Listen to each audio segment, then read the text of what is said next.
Policia e Maqedonisë së Veriut në udhëzimin e prokurorisë për ndjekjen e krimit të organizuar dhe korrupsionit po finalizon një aksion masiv ku janë sekuestruar rreth 27 ton marijuanë.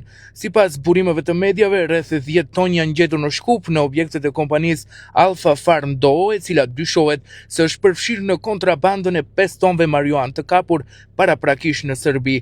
Paralelisht, një operacion tjetër po zhvillohet në rajonin e Strumicës, ku janë sekuestruar edhe 18 ton të tjerë. Ky aksion vjen pas bashkëpunimit me autoritetet serbe, të cilët 4 ditë më parë kapën 5 ton marijuanë të kontrabanduar nga Maqedonia të destinuar për tregun serb.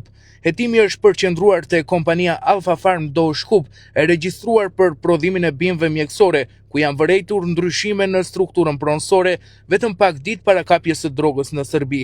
Aktualisht në kompleksin e ish fabrikës Ohis në Shkup ka prezencë të shtuar policore dhe hetues. Institucionet maqedonase pritet të japin detajet zyrtare pas përfundimit plot të aksionit, i cili vlerësohet si konfiskimi më i madh i drogës në historinë e vendit tonë.